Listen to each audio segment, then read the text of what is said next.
Hello students, today we are going to start with part 2 of lesson number 2 of class 9th, that is the Shehnai of Bismillah Khan.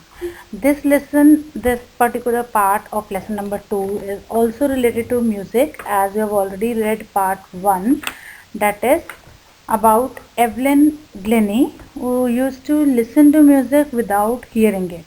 This part is also related to music. So, this particular part is related to Ustad Bismillah Khan. He was a renowned Shehnai player in India. He is a legend because he did something which has historical significance. He played the Shehnai on the day India got independence, that is 15th August 1947. Now we'll read in this lesson how Shehnai came into existence and where it was played before and who introduced it to the country. So let's start with the lesson. So Pungi was a musical instrument, the predecessor of the Shehnai. When the Mughals ruled India, before the Britishers came, there was a very famous Mughal ruler named Aurangzeb, and I hope you all have heard about him. He did not allow the Pungi be played in his royal residence because he felt that it had a shrill, unpleasant sound. So any musical instrument which is made with reeds, like we have flutes, clarinets, they all are classified as pungi. So pungi is a broad term for any type of instrument which uses wind to produce sound. As Aurangzeb has banned all these reeded noisemakers, he had banned pungi in his royal residence. No one thought that one day such noisemakers, such instruments which made unpleasant sound, would be played and their sound would be liked by the audience.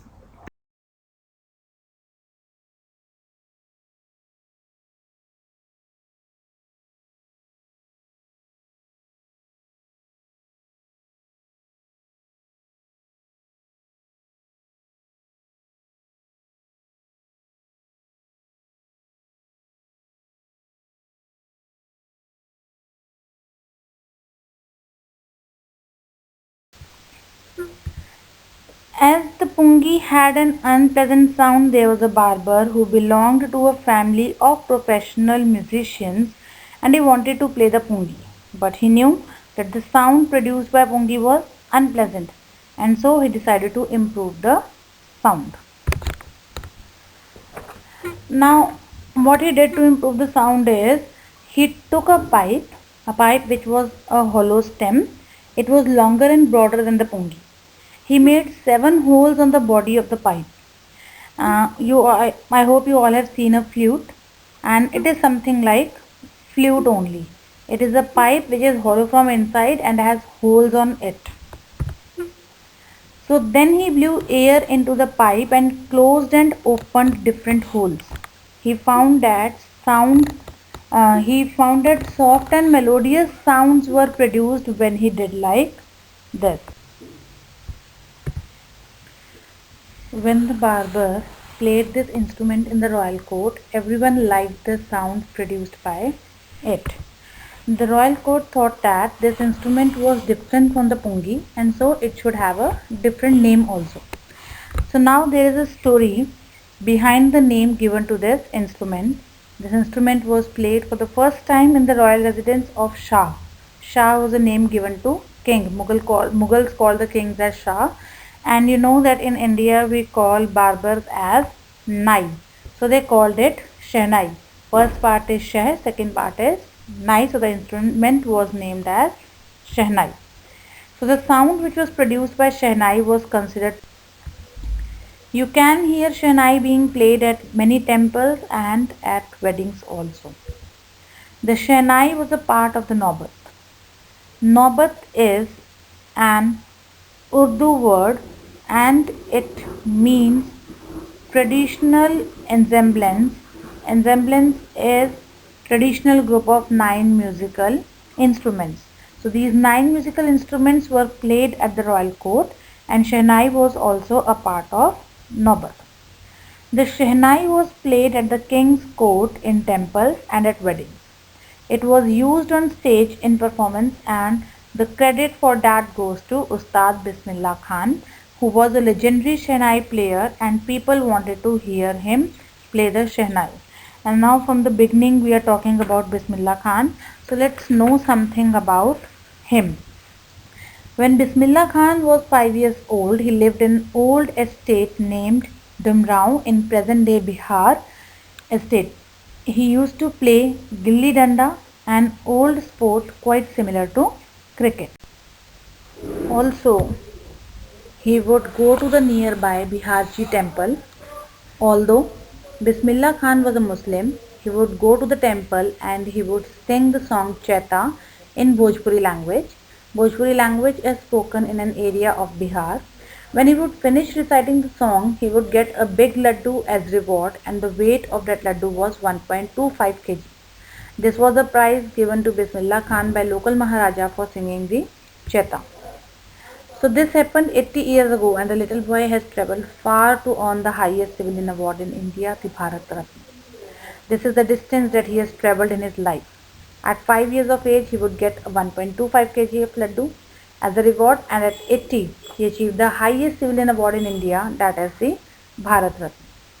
He was born on 21 March 1916 in a family of musicians in Bihar.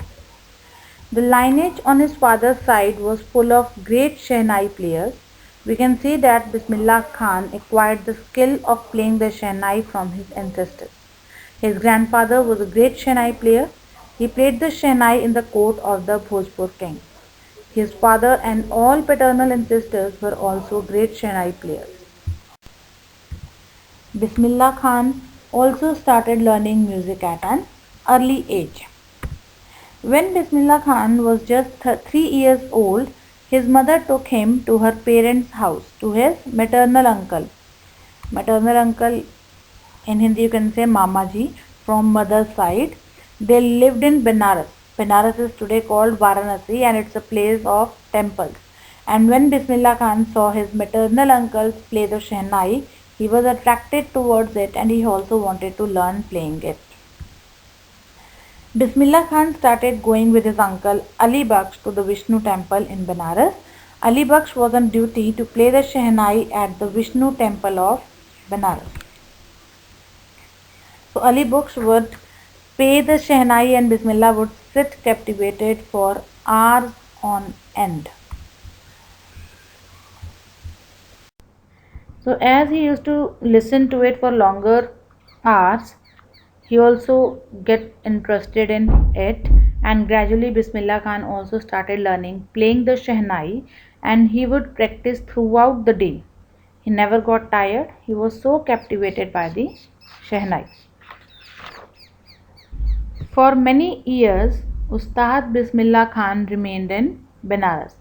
He would visit the temple of Balaji, temple of Mangala Maiya, and would remain on the bank of river Ganga, where he would practice playing the Shehnai all by himself. So he was very much attached with this place. Here we come to know about the talent of Ustad Bismillah Khan. He was so inspired and motivated by the river Ganga. It provoked him to improve his performance, and he also invented many ragas that were considered impossible to be produced by a Shehnai. Ustad Bismillah Khan worked hard and invented different sounds with the Shehnai. When Bismillah Khan was 14 years of age, he accompanied his maternal uncle Ali Bakhsh to Allahabad Music Conference.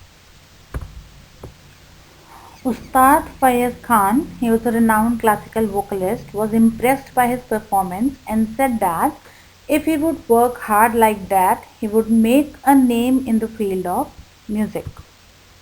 When the All India Radio started, it's a radio station at Lucknow, Ustad Bismillah Khan started performing from there. Often his Shehnai performance would be on air. Ustad Bismillah Khan was the first Indian to greet the entire nation through his Shehnai. He played the Shehnai from the Red Fort on this memorable occasion, and the memorable occasion is when India gained independence on 15th August 1947. The rag was that was played by Ustad Bismillah Khan on the occasion of the independence of India was Rag Kafi. He played it from the Red Fort. After his performance, the first Prime Minister of India, Pandit Jawaharlal Nehru, gave his famous speech Triced with Destiny. And I hope you all know about this speech and you have heard it. Bismillah Khan gave many performances in India and abroad. Some of them are memorable, like the one at Afghanistan. The king of Afghanistan, King Zahir Shah, really liked Bismillah Khan's performance and he gifted him many things which were made in Afghanistan, like Persian carpets, etc., so that Ustad Bismillah Khan would remember his first visit abroad, that was to Afghanistan. There were many other people also who were attracted to his Shehnai's music. Goonj Uthi Shehnai was a name of a Hindi movie. It was made by Vijay Bhatt. He was a film director and he really liked the sound of the Shehnai played by Bismillah Khan, and that is why he named his movie as Goonj Uthi Shehnai. There was a song in movie Goonj Uthi Shehnai named Dil Ka Khilona Hai Toot Gaya. It was composed by Ustad Bismillah Khan and became a chartbuster. It broke all records. Although this song was a chartbuster, Bismillah Khan got a lot of success in this film, but he composed music for only two films. The names of the movies were Goonj Uthi Shehnai, made by Vijay Bhatt, and a Kannada movie made by Vikram Srinivas called Sanadhi Apna. Ustad Bismillah Khan would say that he did not like the artificial world of films and the glamour that was there in the film world. That was why he did not compose music for many movies. Bismillah Khan got a lot of recognition and was honored with awards. He performed all over the world. He performed in United States of America at the Lincoln Center Hall. He performed in Montreal, Australia in the World Exposition. He performed at the Cannes Art Festival and he also performed in Japan at the Osaka Trade Fair. Tehran is located in Iran. Bismillah Khan was so famous all over the world that in Tehran an auditorium has been named after him. Ustad Bismillah Khan has been awarded with many national awards like the Padma Shri, the Padma Bhushan and the Padma Vibhushan. When Ustad Bismillah Khan received India's highest civilian award Bharat Ratna in the year 2001, his eyes were shining. He was very happy because his hard work had been recognized. He gave an important message to the country. He told all the Indians to teach music to their children because music is the richest tradition of India. He said that even the Western countries wanted to learn India's music. Although Ustad Bismillah Khan had travelled all over the world, he was given so much respect and recognition, he remained rooted. Benares, where he learned music, and Dumraon, where he was born and brought up, were the two most wonderful towns of the world for him. He was so down to earth that although he had travelled all over the world, still he was attached to his birthplace. He was very much attached to this place, and so he always wanted to stay in India.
Here, the writer says that Ustad Bismillah Khan was a perfect example of the rich cultural heritage of India. His work was beyond the religion barriers. Although he was a strict Muslim, he followed the Muslim laws, but every morning he would play the Shehnai at the Kashi Vishwanath temple, which was a Hindu temple. This shows that he did not have the barriers of religion in his mind. He was a true Indian. He considered music to be the India's richest cultural heritage. Ustad Bismillah Khan had been ill for a long time and he died on 21 August 2006 at the age of 90. The entire country mourned the death of the legendary musician. There was a holiday for one day and he was given a state funeral. Now, you are supposed to read your lesson carefully and I hope you have understood the explanation well. Thank you.